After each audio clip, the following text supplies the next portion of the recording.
Tundra Games, Charles. We've got a lot happening with Tundra. How are you there with no permafrost in the exotic location in the Charles Ortel Residential Library? I'm doing well, Jason. Thanks for asking. I'm getting into tennis in a more serious way. Playing in a tournament next weekend, a friendly tournament, and starting to see, in addition to doing my swimming, I'm going to see a personal trainer, and probably do that a couple of times a week. I'm coming to you, as you mentioned, from the residential library. I normally sit at the conference table, but that's piled high with books, and it's a bit messy. So I'm sitting in, I believe it's a 71-year-old chair in front of, which was, wasn't, I don't think, mass produced in 1954 when my parents bought it, but it's the same chair that, same type of chair that was made famous in the presidential debate of 1960. Both Kennedy and Nixon sat in chairs just like these. And among the furniture industry, it's a pretty famous chair. And so I think that there's a picture of Obama seated in this same sort of chair, I think at the UN. That chair. And the chair. That's the exact chair I'm sitting in. I mean, nice. From 6 years before the debate. So it's an earlier version. And cool. I'm also seated at my father's desk, of which I don't think there are many copies of it. So I'm happy, surrounded by books. Is it Resolute, that desk? No, that Resolute is a much earlier. This is a Danish modern, Hans Wegner, Wegner. That's a model of desk, Resolute desk? I thought it was just the nickname for the desk. What I'm saying is, well, I don't know if it's a model, but my point is the vintage of the Resolute desk, I believe, it predates 1954. So my desk is from 1954. If memory serves, Charles, this Nixon-Kennedy debate, I think, was the first televised presidential debate. Right. It's a very important. It's a very important debate. It's also a sad story for the furniture company, because what happened was this debate, put a focus on the chair, and suddenly there was enormous demand for the chair, and the Danish-based furniture company didn't have the resources to try to make enough copies. So the various people who tried to do it did a shitty job, and the later versions of this chair are obviously not as valuable. But eventually, what happened was Hans Wegner was Wegner was a very ahead of his time designer. And it's estimated that something like 80% of his designs were never mass produced. They were so creative, there was no real market for it. But my parents happened to be in Denmark for a year when my father was a postgraduate fellow with Niels Bohr at the Bohr Institute. And they just happened to have friends who recommended that they get as much of this furniture as they could. So they did. Something was rotten in the state of Denmark. Turned out to be, yeah. But we could do an entire show, Charles, on sad stories in furniture history. And start with Hans Wegner. Yeah, exactly. The king of chairs. Look at this. Yeah, no, I'm telling you, it's a pretty famous guy. He revered wood. Yeah, that's great. The king of chairs. It's interesting, Charles, because just when we came up with this idea for the Tundra Games, of course, because Trump is going to be meeting with Putin in Alaska. Now, I can't seem to get it straight on whether Trump has convinced Putin to allow Zelensky to be there, or if Zelensky is not going to be there. We had J.D. Vance talking to Maria Bartiromo this morning, where he said, it seemed to me that he said that Zelensky was going to be there, but I thought Putin said no. The point is, Tundra Games, I don't know, my computer gets dialed into Alaskan stuff, and I got this whole video about how impossibly difficult it is to survive in Alaska, and also that it's the most strategic place on Earth because of its position relative to all other nations' capitals. So we have a lot of military bases there, apparently. Right. So this actually, why I think it's significant is that we have in the United States, at least I think many of our foreign policy experts, of whom, most of whom are wholly discredited, regard Europe as, the place we've got to listen to the Europeans to move forward with our American foreign policy. We fell for the fiction of the EU. I mean, the EU has been one of the worst experiments in governance that has ever been tried on Earth. Tough to say whether Mao's China was worse, but they're moving now in a direction with this digital censorship and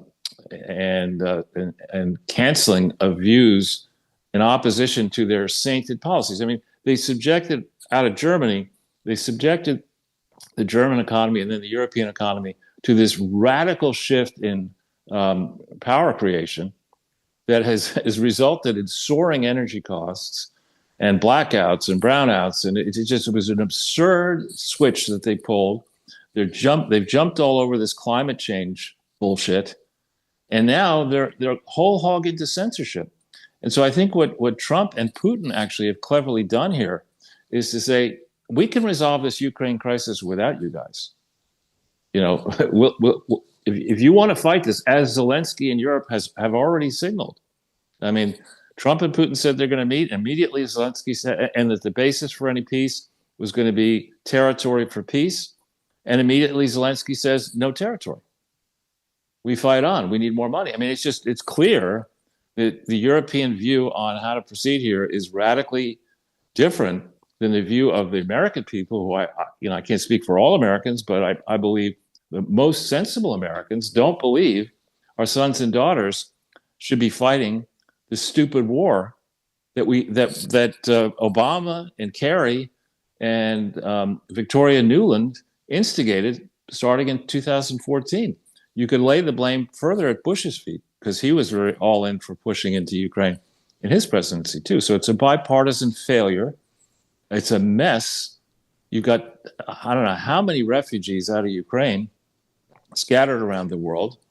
You've got a reporting on the war, which is disgusting, right? It's a fantasy that they're selling in the West. They're canceling the kind of views that you and I have and others have who are looking more closely at facts and a lot of evidence. And they're just saying, no, we want all in war till the end. That's how we'll feed the defense industry in Europe. I mean, it's sickening. And well, so here's something strange, Charles. Sorry to interrupt you there, but just 3 minutes ago, the New York Times confirms what I believed I heard him say, that Vance says the U.S. is working to set up the meeting with Trump, Putin, and Zelensky, but I'm pretty sure Putin says nah. Again, I think what Putin's saying is if Zelensky is there, it's going to be to sign a peace agreement, and even then, he's not sure, and I'm not sure, frankly. It's not that. I'm not sure he's the legitimate ruler of Ukraine. He canceled elections. He's passed his term. Is an agreement, as a matter of Ukrainian law, if there is any law left there, is such an agreement enforceable? Right? And I would guess it's not. I think a path towards a binding agreement involves new elections, and the selection of a new leader. And looking into how much of the money that has been sent over to Ukraine by various parties, how much of that has been stolen by Zelensky and his cronies and his backers.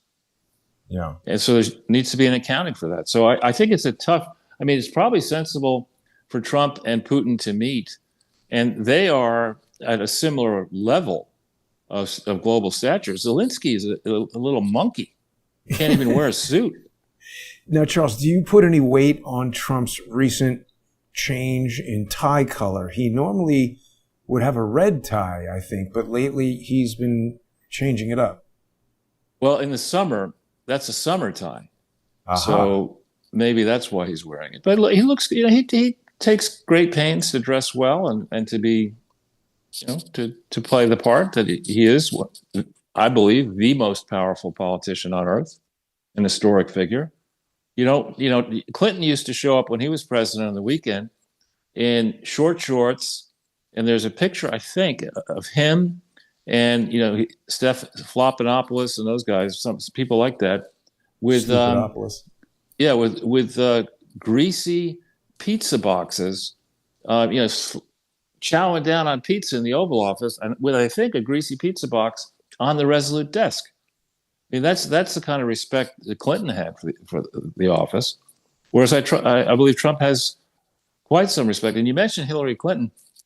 She obviously has problems getting sensible people to work for her, because she put out a tweet after Trump made it perfectly clear that the cost of the White House renovation was going to be paid for by himself and by donors and not by taxpayers. She put out a tweet saying, this is the kind of administration that would take $200 million of taxpayer funds to make renovations to satisfy the tastes of elite billionaires.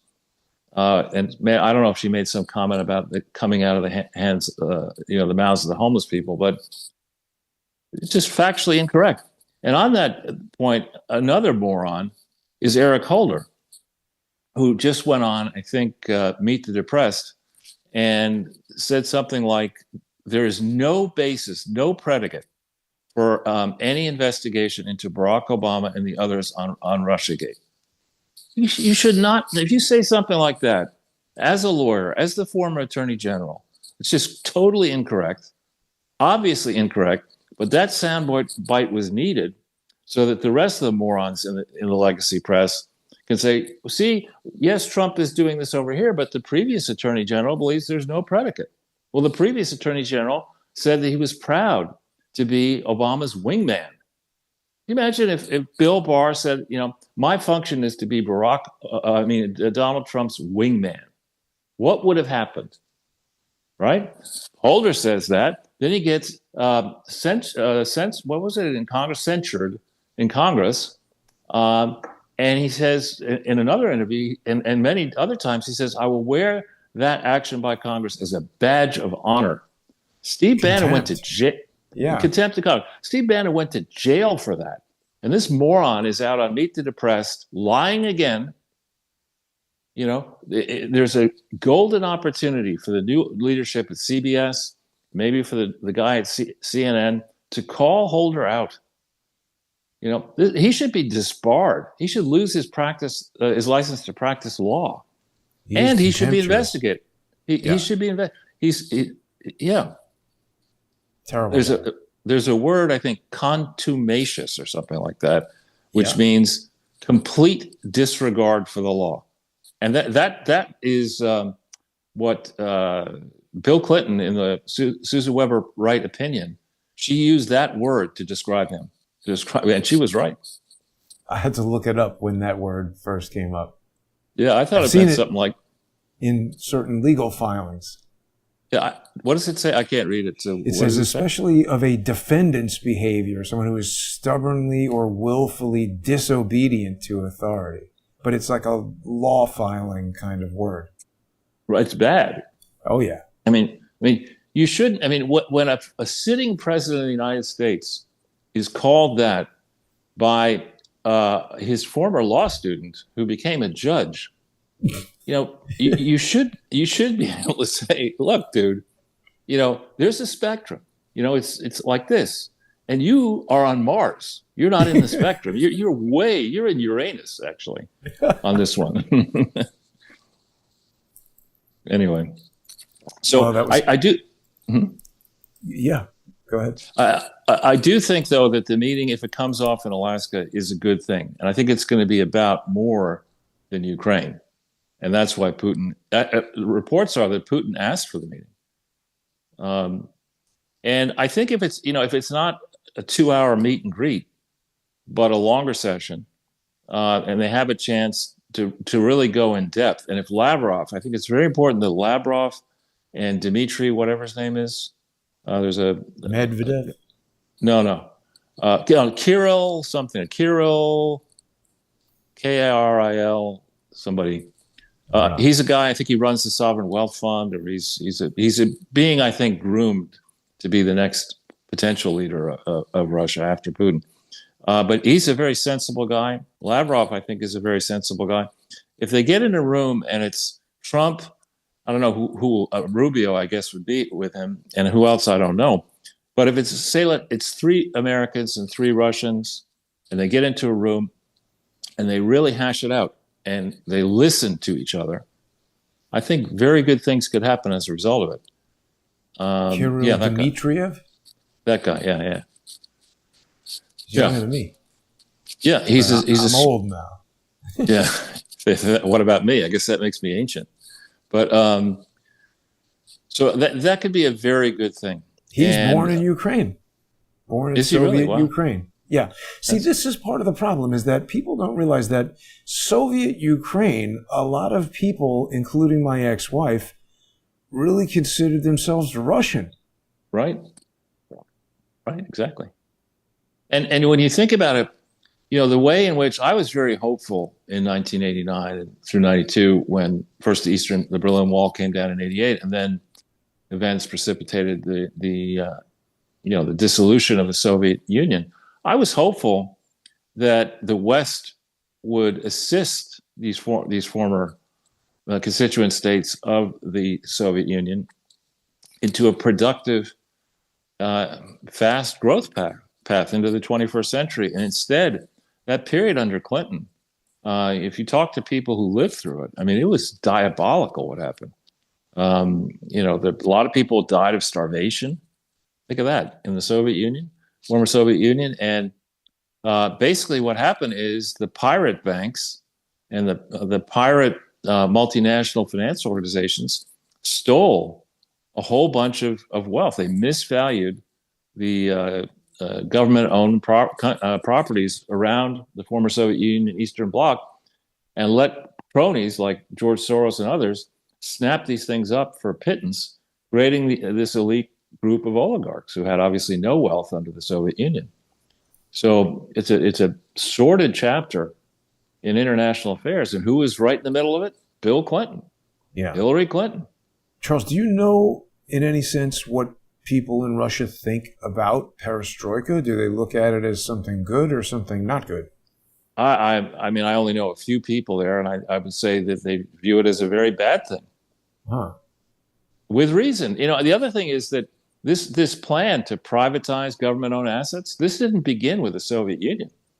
It began actually, maybe before it, but in 1980, I believe, around 1980, something like 70 to 80% of all corporations in Britain were owned by the government. They've been nationalized. So there was a tremendous amount of the process of getting crooked bankers to say that an asset was only worth $1 billion when it was really worth $10 billion, and then arranging a, quote, auction where you'd have the favored bidder snap something up for $1 billion and perhaps arrange for a wire to be sent into Switzerland with a nice tip for the government official. Yes, completely on the up and up.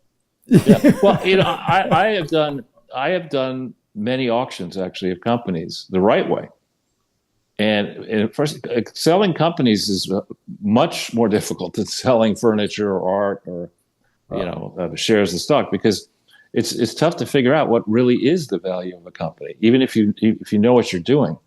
So if you've got a bunch of crooks in government, and I have, without getting into the specifics of the country, not when I was selling companies, I was involved in a project because I was on the board of the company in a former Eastern European country, where this chief financial officer explained to me at dinner that the way in which they were going to select the bidder was for this IPO they wanted to, initial public offering they wanted to do, and a privatization, was how much cash he would personally get in his Swiss bank account.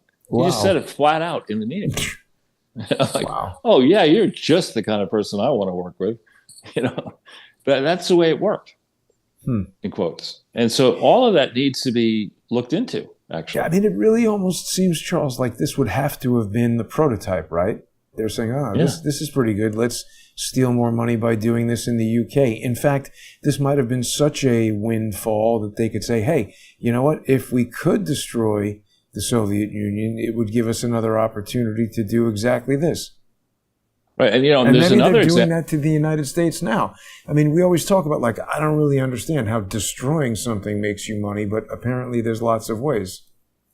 Well, if you go into, there's a woman I think called Diana Noble, who shouldn't have that name, who is now a high muckety muck in the UK. For a while, she was president of the William J. Clinton Foundation UK, having participated in a privatization thing where it is alleged billions of pounds were stolen. There was something called the something Commonwealth Office. I forget the exact name of it, which was, I dealt with them when I tried to put together a forestry fund in the 90s, late 90s, and OOs. Yeah, that woman. She's on the board of governors of the Bank of England now. She previously was served as head of a foundation which had no authority to do any of the things it claimed it had the authority to do, and filed all kinds of false, materially misleading financial statements, which are still out there in the public domain in the UK. So for her toil and trouble, she gets reward. I mean, it's a big deal to be put on the board of the Bank of England, or until the pound goes bust, I guess. But so this kind of rigged privatization is something that she was involved with, and the process then became you find a bank that's got a big Charles. name. Harvard, don't doubt it. Harvard, Yeah. what, business school? Yeah. Yeah. I don't know. Look, the guy who's was finance chairman of Hillary Clinton's campaign and then became head of the SEC was in my business school class. Now, wait a minute, though. It says Harvard Business School AMP, 1999 to 1999. What did she do? She had lunch there? That's actually a good program. It's called the Advanced Management Program, and it's a 1-year thing. I think it's a year. And you take people who've accomplished a lot, who are on a glide path to do big things in the future, and they or their employer pay a large sum. I mean, it's a lot of money for the privilege of being in this program, which brings together people who've accomplished something in life but may not already be CEOs, to get sort of an interesting education, or it's not the same level as a master's degree, but it's over here. No, it actually, they take it pretty seriously. They had that program. There's another one called PMD, Program for Management Development. I think AMP is the more impressive one. Could have that wrong, but it's a way of refreshing your management skills and also making important contacts in a pressure cooker environment. You actually have to work in the program. You can't just show up and go to cocktail parties. Allegedly. Now, Charles, no, I know. I was there. I'm just cracking on Harvard. We've got just another minute before we make our way over to the First Amendment Forum. I guess, I don't know, what else do we want to talk about over there? There's a lot to discuss. We don't really know what's going to happen at this meeting between Trump and Putin in Alaska. What's the implications of selecting Alaska? Well, the fact that we bought it from the Soviet Union, or from Russia, is testament to the fact that it is possible to exchange something of value for territory, and that's exactly what is going to happen here, I think, with Ukraine. And it's also significant in that Russia and the U.S. could cooperate on Arctic matters. There's a lot to do around the Arctic Circle in terms of energy exploration and other things. And it also is possible that we could get closer ties over the Pacific with that large nation. So I think it's good to have the meeting anyway. It doesn't seem like Zelensky is really helping it very much. He's saying he's not going to let Russia deceive the U.S. He's trying to blow it up. Of course he is, as are the Europeans. I mean, if in one fell swoop, if the United States says, you know what, you're going down the wrong path with this censorship stuff, we told you that, and we're going to encourage our companies to leave the EU. And by the same token, we see a lot of opportunities to develop business and other interests around the world with Russia. So we're going to move closer to Russia and start taking more of our troops out of the EU. this is where the rubber meets the road point here. Yeah. Well, we'll be back in just a minute. Everybody can join us on the various sponsorship channels, crowdsourcethetruth.substack.com and on subscribestar.com and patreon.com. People can still watch on odyssey.com/@crowdsourcethetruth, but you've got to use the AR cryptocurrency. So some people are still emailing me asking about their subscriptions on there. You got to either go to crypto or join on